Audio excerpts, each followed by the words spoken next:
Robb Stark had been restless for days. Something in his gut didn't feel right. Every time he looked at Roose Bolton, his so-called bannerman, he felt an unease he couldn't explain. The man was quiet, always calm, but his eyes, they were cold, too cold. Not like a man who fought for his king, more like a man waiting for something, or hiding something. They were on their way to the twins, to make peace with Walder Frey. Robb had broken his oath by marrying Talisa, and now, to fix things, his uncle Edmure was marrying one of Frey's daughters. Everything was supposed to be fine, but something still felt wrong. And Robb Stark had learned the hard way. Never ignore your gut. Catelyn Stark felt it too. She kept warning him. Don't trust Roose, he's too close to the Lannisters. But Robb tried to be a king. Tried to be fair. He didn't want to doubt everyone around him. He'd already lost too many friends, too many allies. But the night before they reached the twins, something happened. Grey Wind, Robb's direwolf, started growling whenever Roose came near. Once he almost attacked him. That was the last straw.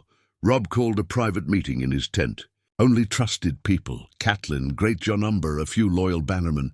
Even Talisa wasn't allowed in. I think Roose is planning something, Robb said. If not him, then someone close to him. But I can't risk waiting any more.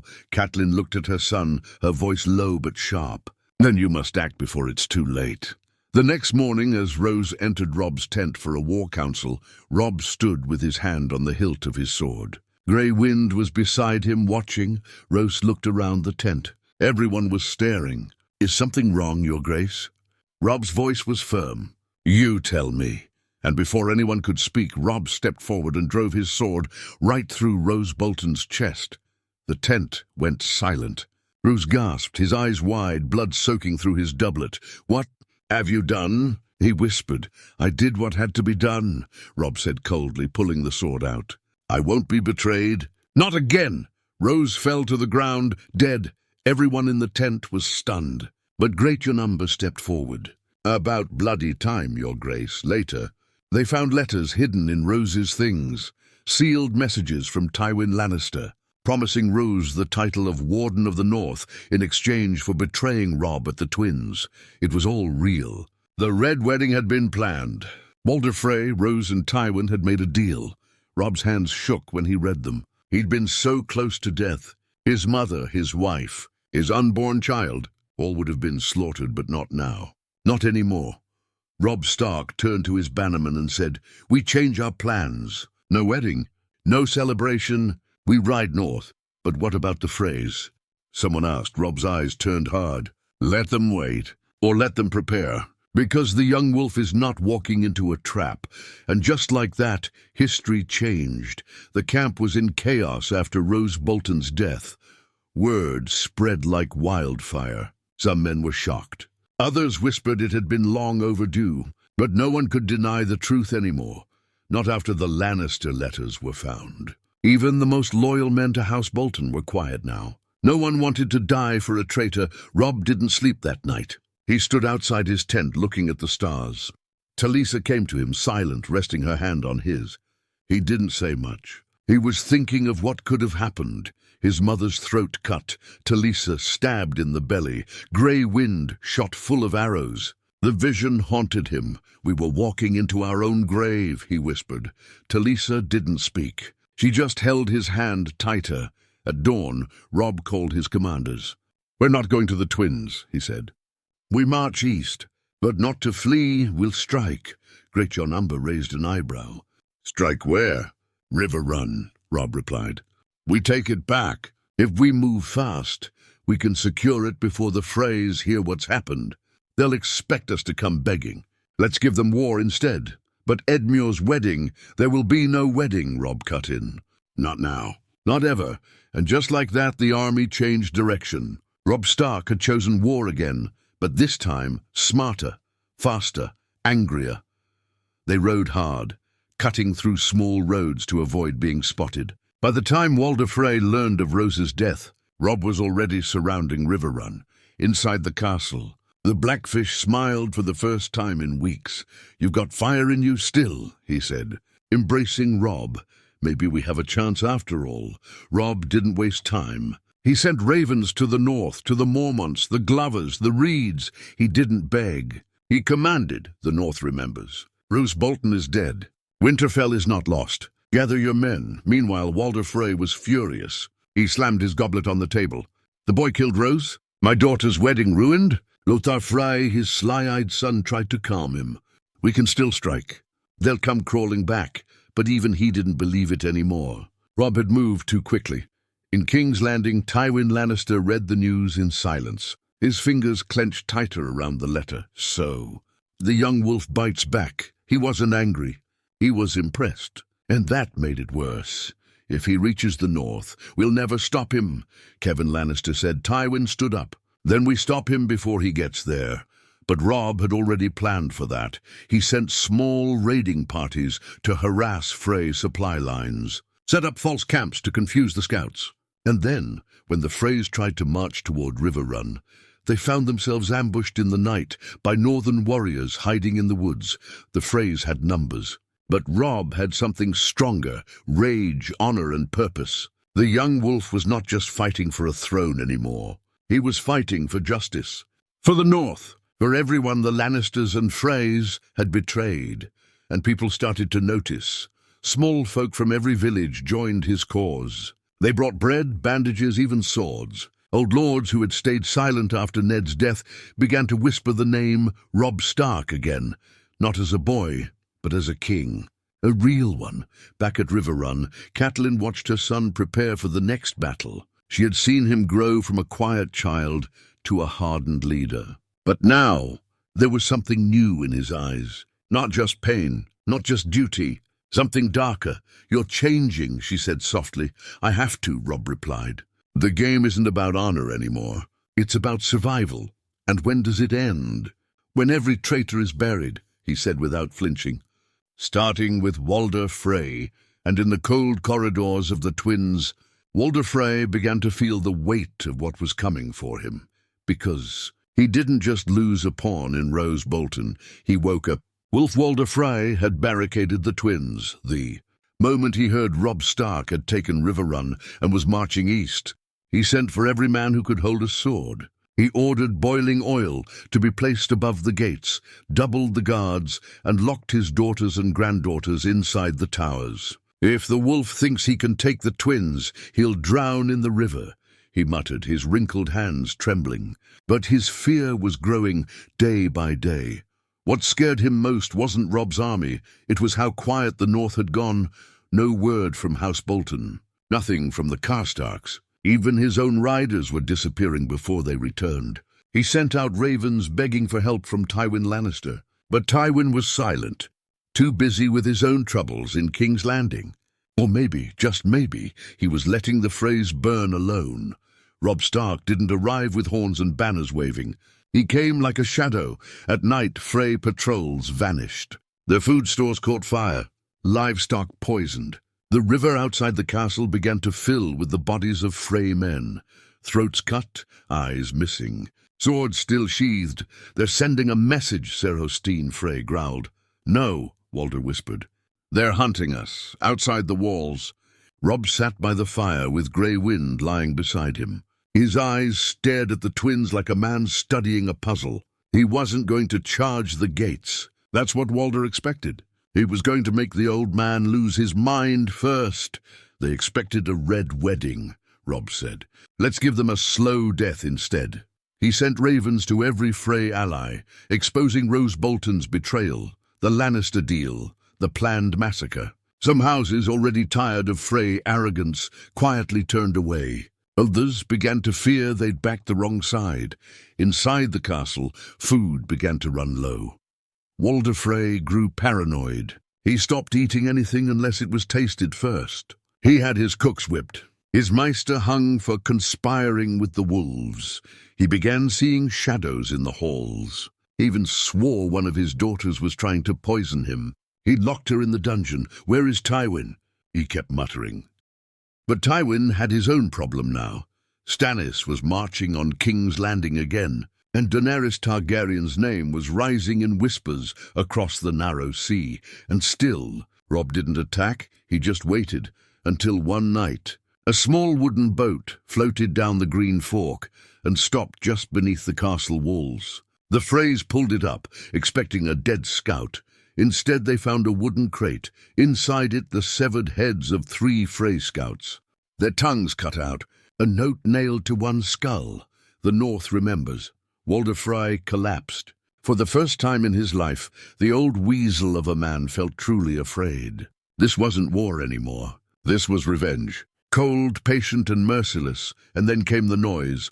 Horns, wolves howling in the distance. Flaming arrows launched at the outer watchtowers. But no army. Just chaos. Robb was playing games now. Psychological war. The kind of war the Lannisters never thought a northern boy could manage. Inside the castle, panic spread like fire. Servants tried to flee. The guards turned on each other. Even the Frey sons began arguing over who should lead if Walder died. Meanwhile, Robb gathered his commanders. "It's time," he said. "We don't storm the gate. We bleed them from within." "How?" asked Lord Blackwood. "We already have someone inside." They did. Remember Olyvar Frey? One of Walder's younger grandsons, often forgotten, treated like dirt by his own family. Long ago, he had travelled with Robb during the war. Learned from him, respected him, and when word came that Robb was marching on the twins, Olyvar made a choice. He would betray the Freys, and tonight he opened the back gate. The night was heavy with fog as Olyvar Frey moved through the dark halls of the twins, his heart pounding like war drums. Every footstep echoed louder than it should. He passed the guards without trouble. They barely noticed him anymore. Just another unwanted grandson of Lord Walder, the one they laughed at during feasts, the one no one thought mattered. That was their mistake. He reached the old servant's door by the water gate. With trembling fingers he unlocked the latch, then slowly lifted the iron bar. Outside, hidden in the mist, Robb Stark and 100 of his best men waited silently in small boats, faces painted black. Weapons drawn, Olyvar gave a single nod, and the wolves entered. They moved like shadows, no horns, no screams, just steel and silence. Grey Wind was the first through the gate, his jaws red within minutes. Robb followed, eyes locked ahead, not with fury but focus. This wasn't about anger anymore. This was a message, a reckoning. Inside, chaos took only moments to begin. The outer barracks fell quickly. Frey guards, still half drunk from cheap ale and their false sense of safety, didn't know what hit them. By the time they sounded the alarm, it was too late. Flames rose from the west tower. The drawbridge was lowered. The rest of Robb's army poured in. From the top window of his hall, Walder Frey watched the nightmare unfold. "Sound the bells! Raise the gate!" he shouted, wheezing with panic. His sons rushed in, swords half drawn, armor not even fastened. "Where are the guards? Where's Sir Hostine?" But Hostine was already dead, his throat slit near the stables. Within minutes, half the castle was taken. The other half fought blindly, confused, leaderless, turning on each other as northern soldiers moved room by room, cutting them down. In the great hall, Walder Frey ordered his remaining family to gather. He locked the doors. Crossbows were pointed at the entrance. His daughters and grandsons huddled behind overturned tables. He stood at the high seat, looking older than ever. "This is my castle," he whispered to himself. "He can't just take it. I gave him bread, salt. He broke guest right. But even as he said it, he knew the irony. He had planned to murder Robb at a wedding feast. His words meant nothing now. The doors of the great hall flew open. Robb Stark walked in slowly, flanked by Great John Umber and Blackfish Tully. Behind them, Grey Wind snarled, his fur soaked in blood. The Frey archers raised their crossbows until they noticed Robb's men had already taken the balconies. One by one, they dropped their weapons. No one dared shoot. Walder Frey stood frozen. You swore peace," he croaked. "I swore nothing," Robb said calmly. "You planned to murder me, my mother, my wife. You broke your oath. You were meant to marry one of my daughters." Robb stepped forward. "So your punishment was slaughtering my family under your roof?"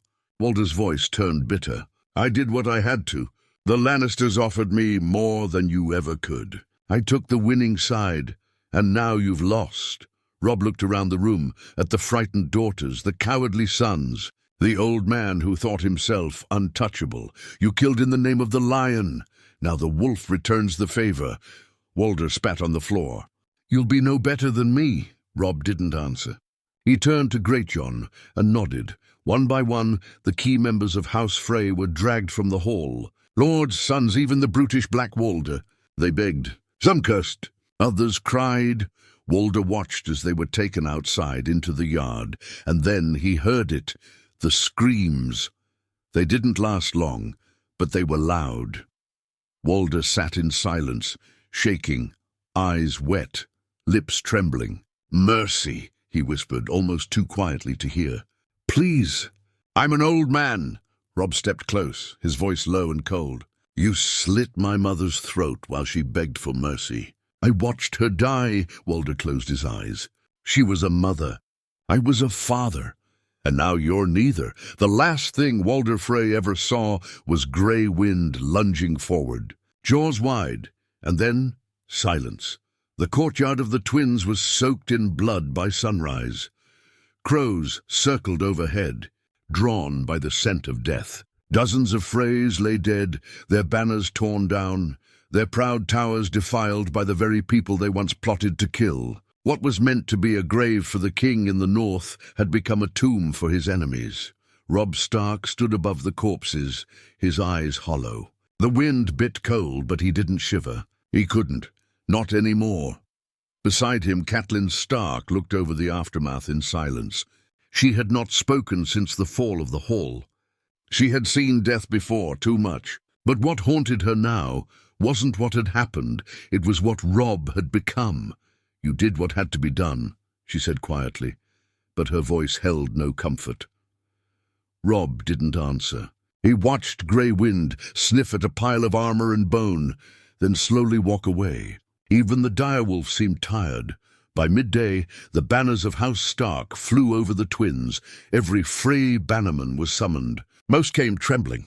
A few resisted and were hanged by sunset. Robb gave them one choice, bend the knee or be broken. Many chose life, but not all.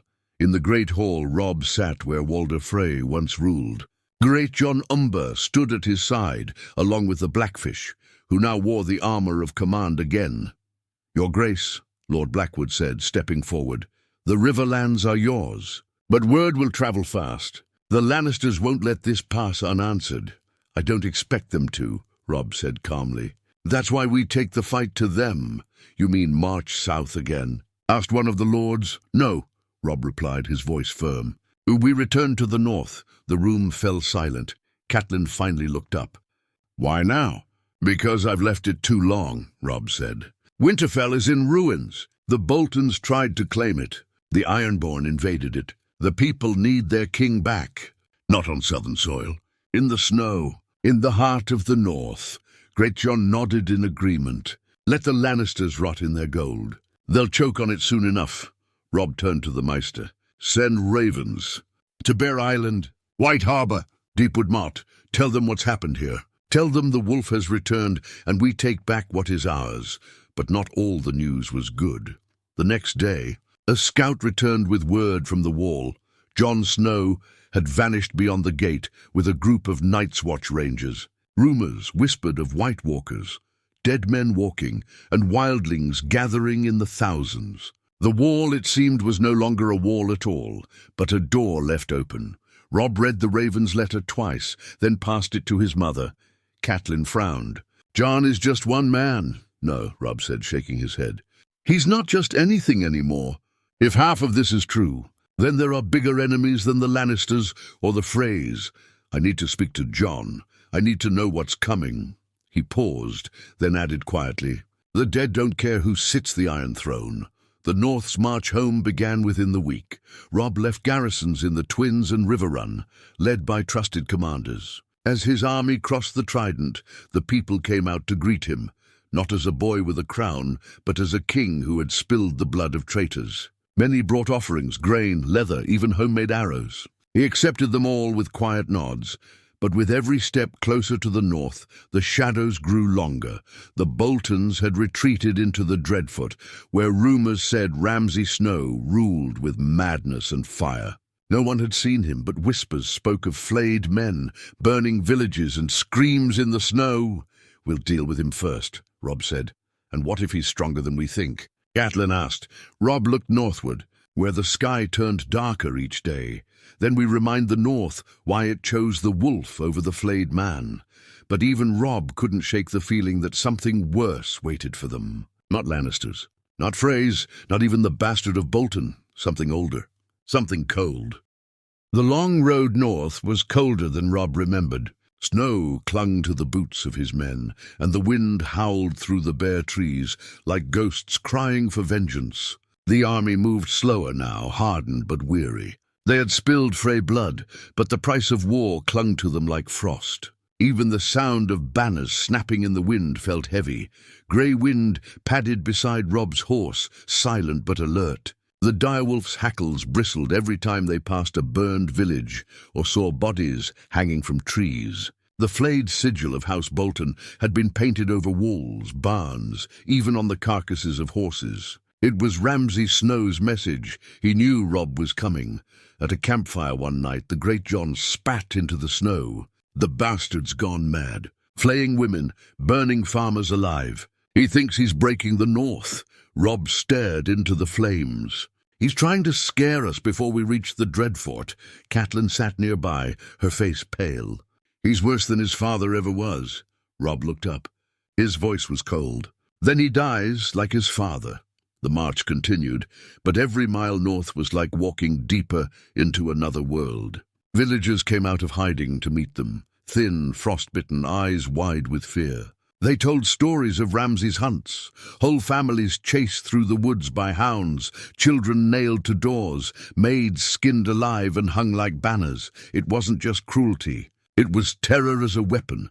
One night a boy no older than 10 came to their camp, shaking as he clutched a torn Stark banner.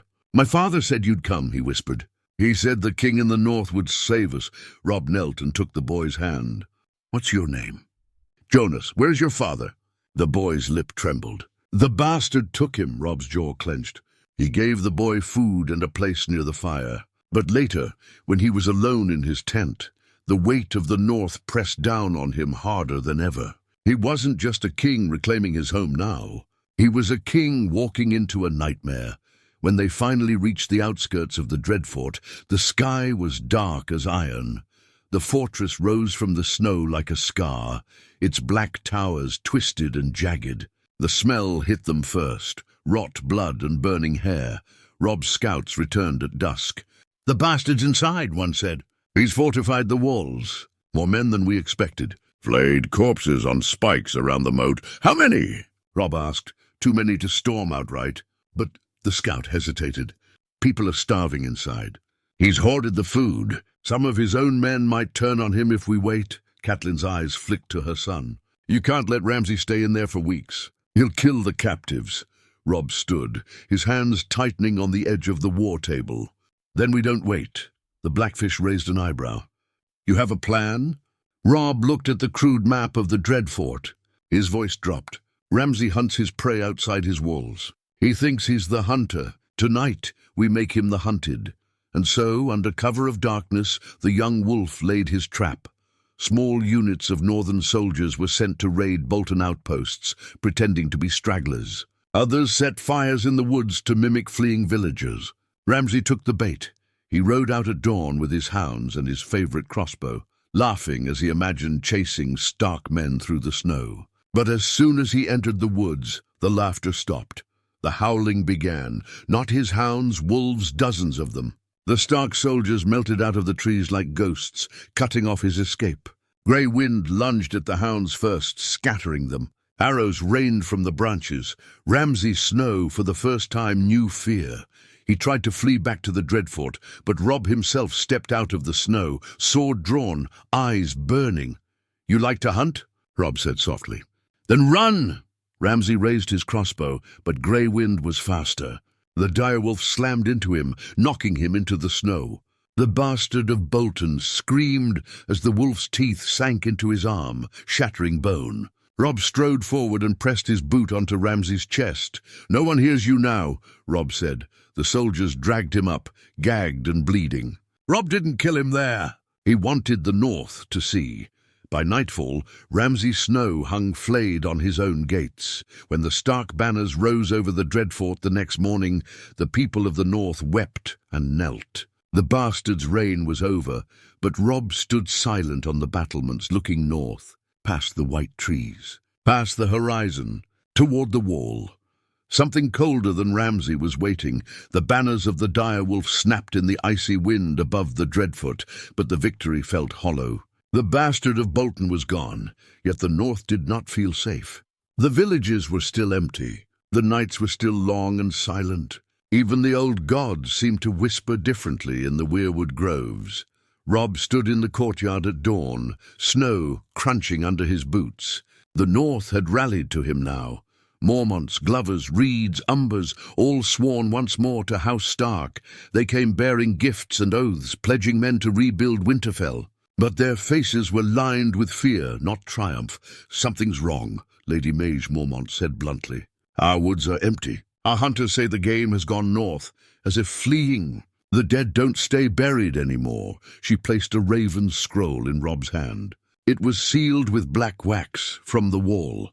He broke it open, reading quickly. His expression hardened. It was written in Jon Snow's hand, but the words were ragged, as if written in a storm.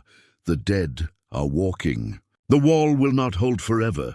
We need the north. We need you." Robb read it twice, then a third time. He felt a chill crawl through him deeper than the cold air. He had always thought of the Night's Watch as a distant duty, a black-clad order far away from the real wars. But Jon's letter was different. It wasn't a warning, it was a plea. That night Robb called his council. Lords, captains, even Catelyn. The great hall of the Dreadfort glowed with torchlight, but it felt more like a tomb than a throne room. He stood at the head of the table, Jon's letter before him. "My brother calls for help. The dead are rising beyond the wall." Some lords laughed nervously. Others crossed themselves. "The stories of old women," muttered Lord Glover. "Ghost tales to scare children. Tell that to the burned villages," Lady Mormont snapped. "Tell that to the missing hunters." The Blackfish leaned forward. "Even if it's true, Your Grace, we've only just reclaimed the north. Winterfell is a ruin. The people are starving. Marching north now could leave us weak." Robb's hand clenched into a fist on the table. "If Jon's words are true, then none of this matters. Not Winterfell, not the Iron Throne, not even the north." He looked at each of them in turn. "The dead won't stop at the wall." Silence filled the hall. Catelyn's voice broke it, soft but sharp. "Your father always said, the North remembers, but sometimes remembering isn't enough." She met her son's eyes. "What will you do?" Robb didn't answer right away. He stared into the flames of the nearest brazier. All his life the war had been against men. Lannisters, Freys, Boltons. Even when he killed Rose, even when he tore down the twins, he had believed victory was possible through steel and cunning. But how do you fight death itself? Finally he spoke. "We ride north," the room erupted. Some shouted in support, others in outrage. The Umbers slammed fists on the table. The Reeds whispered of omens in the marshes. But Robb's voice cut through them all. "I swore to protect the north. All of it. If we wait until the dead reach us, we've already lost. We march now, not as conquerors, but as guardians." He paused, his eyes hard. "Let the Lannisters fight their little wars in the south. The real war is coming, and the north will be ready." By morning the orders had gone out. "Garrison men at the Dreadfort and the Twins. Send the women, children, and the wounded to White Harbour to shelter. Gather every smith, every mason. Rebuild Winterfell into a fortress of ice and iron." Robb himself would lead a vanguard to the wall. When he stepped outside, the snow had begun to fall thick and heavy. Grey wind padded beside him, ears pricked. In the distance, wolves howled, a low, mournful sound that echoed across the frozen hills. Catelyn joined him at the gate. "Are you sure of this?" she asked quietly.